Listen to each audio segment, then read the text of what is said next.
Hey, Dustin. What's up, brother? Good to see you. You too. How are you doing? Great, man. So obviously the longest layoff of your career coming into this fight, 11 months. Just how frustrating is it being? Exciting to be back? Just the emotions of the last 11 months since the title fight. Since the title fight at the beginning, I was a little frustrated trying to get a fight, and then life happens and you get busy. I have a lot of things that I'm involved with and a lot of fighters I work with back home in Louisiana. So I was in the gym helping them, learning. Like I said, the first couple months I was getting aggravated with the weight, with not hearing anything, and then things just kind of fell into place. Yeah, and I had the chance to speak with Mike Brown recently, and he said he's never seen you so motivated and just in such a good place with the improvements you made. Where do you think that comes from? Because you could the emotion you had after the fight with Oliveira, it seemed like maybe you were at a crossroads of whether you wanted to keep doing this. So how did you find that motivation within yourself?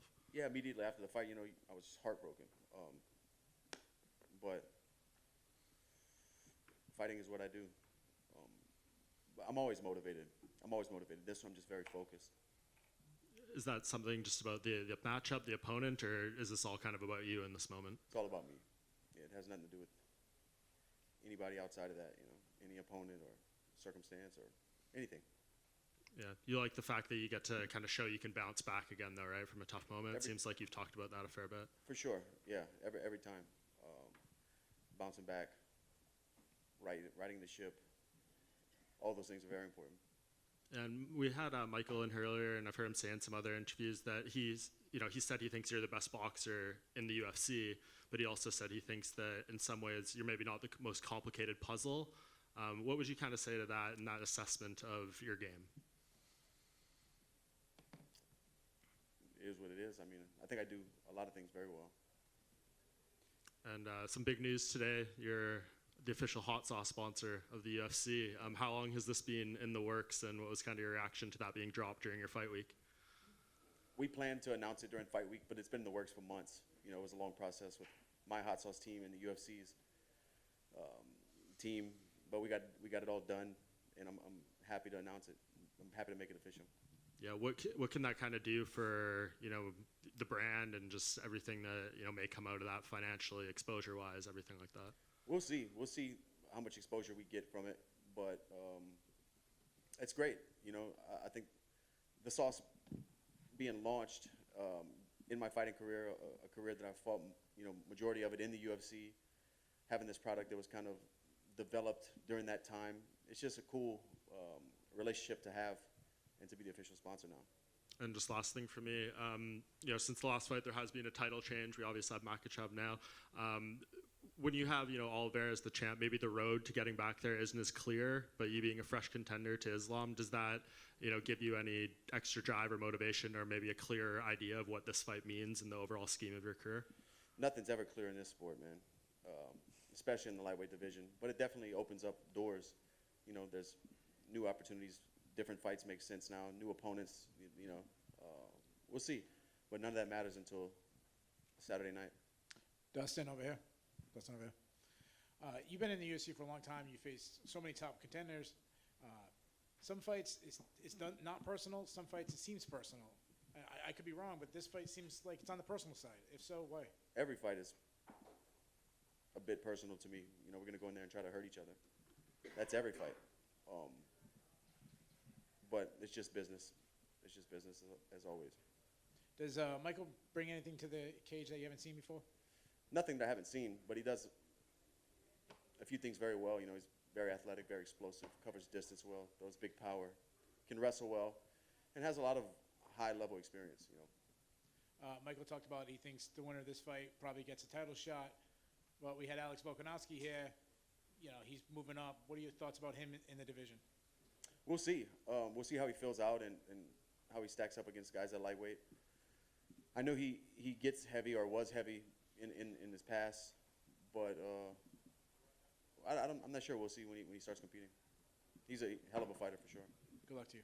Thanks. Dustin, what is your opinion on Michael at the moment? Obviously, you guys had that run-in by the cage a while back, and it looks a bit fractious, obviously.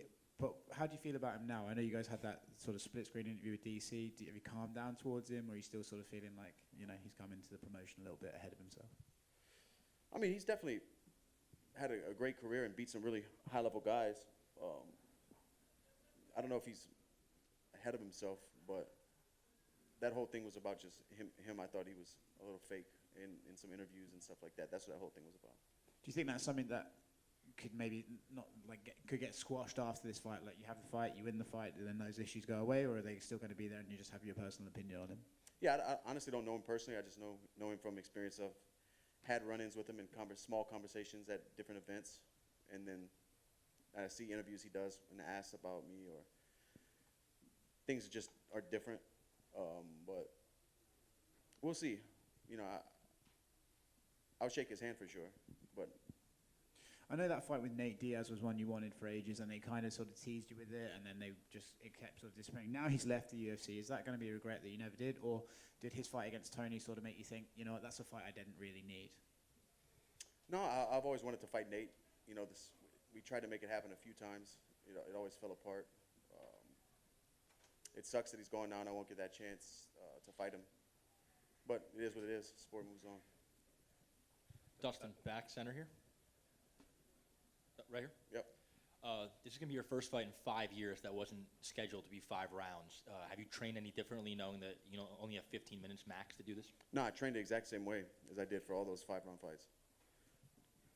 Whenever I'm peaking and in the best condition I can get myself in, I'm ready to fight however many rounds there are. I train the same way in preparation.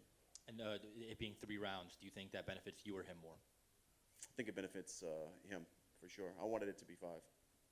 And last one. I mean, lightweight's always been extremely stacked. Now you have Beneil Dariush on a win streak. You have Charles Oliveira still in the picture. Now Volkanovski moving up to fight for the title. After this win, what do you think pushes you in the forefront to earn a title shot next? I'm not sure. Whatever the next contender is, I have no clue. You know, the landscape's always changing. But first things first, I have to get my hand raised Saturday night. Dustin here at the back. Just 2 quick ones in the front, right here. Actually, Dustin, right. Unrelated to your fight, but I've been asking everyone at Media Day this. This might be Frankie Edgar's last fight in his MMA career. You've obviously been fighting for a long time. He's one of the few fighters on this roster fighting longer than you. So were you a fan of your whole career, and do you have any memories of Frankie throughout his career? Of course, I've been a big fan of Frankie for a long time. Had a great opportunity years ago to go out to Tom's River and train with him when he was preparing for Ben Henderson, be a sparring partner, and watch the way he works. And it was awesome. It was a good time in my career to go through that with him. But when I made my UFC debut, he was main eventing in MGM Grand in Las Vegas. It's just crazy, man. Time flies. And then, do you have any thoughts on the main event between Izzy and Alex Pereira? I'm excited for that, man. I don't know which way that one's going to go. I'm excited to see how it unfolds. Dustin here at the back. Oh, sorry, no, you go ahead. Oh, sorry, just quickly. Michael said that he's expecting this to be a slugfest. Do you see that's how it's going to go down? If it does, I'm going to clean him up. He knows deep down he doesn't want to do that. And, of course, your last fight, you came up short against Charles Oliveira. What was your reaction to him losing the title to Islam? I was surprised. I didn't have a dog in the fight, but I thought Charles was going to get it done. But congrats to Islam. He's a world champ. And what's your opinion about him as a champion, obviously being top of the division now? Tough guy, on the streak. Looks like he's putting everything together, doing everything right. What bad can I say about him? And in terms of how you would match up against him, how would you see that going down? I'm not sure. Saturday's first things first, and then we'll start looking at matchups. Thank you. Dustin here at the back. Obviously, a lot of your career has been linked to Conor McGregor, and there's talks maybe he won't come back. People are concerned about him bulking up. He certainly won't be back at lightweight anytime soon. Do you believe that by the time you hang up your gloves, you will have had a 4th fight with him? I'm not sure, man. You never know in this sport. I don't know if like you said, if he's coming back. What weight class? I'm not sure. I never say never, but it's not looking like it in the near future. Is welterweight something that interests you, and particularly, like if he does decide to come back, I would think that he would be someone high up on your list of people you'd want to get in there with again. We'll see. I mean, I fought him 3 times. I'm trying to get to the title, Thank you. Over here, Dustin. What's up, man? What's up? How long did it take for you to pick up the pieces? Because you said your heart was broken after the last title fight. So what was like that journey for you? Just getting back home, you know, after a long training camp, getting back home. Time heals all. Just getting back in the gym, one step at a time, having fun with it again. Focus on what matters in my life and reasons that I'm fighting and things like that. It's just been a long process. So kind of just like reassessing your Yeah. mentality. Yeah.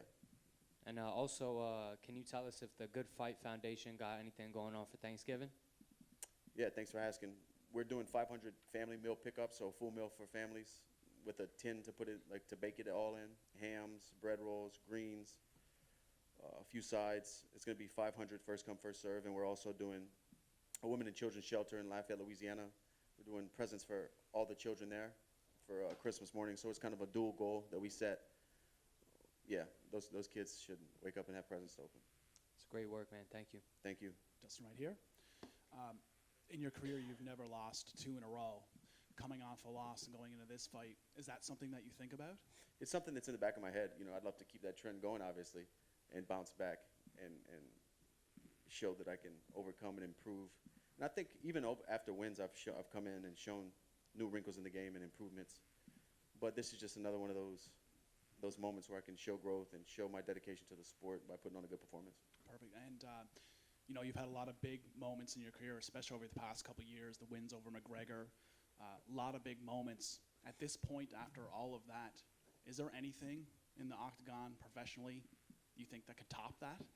Become an undisputed world champion, you know, it's the highest of the high. That can top all of those. Thank you. Hi, Dustin, over here in the back. You have one of the best walkout songs in the business with The Boss by James Brown.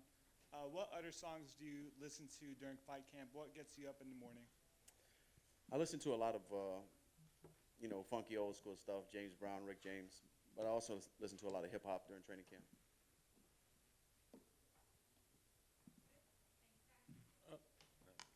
What's up? Somebody said something? Yeah, I got something for you. What's up? How you doing? Stan the Man from Menace and the Man. So you're one of the most successful lightweights in UFC history. You've been in there with Khabib, who some might say is the GOAT. We talked about Frankie Edgar, who some people think is the best. Who's the greatest lightweight of all time, according to Dustin Poirier? Man, that's a tough one because the legacy goes back so far. Of all time, I mean, most dominating has to be Khabib, right? But what gets me mad is we don't even bring up Yves Edwards' name when we talk about the best lightweights of all time. You know, he was uncrowned lightweight champion of the world when he beat Josh Thompson.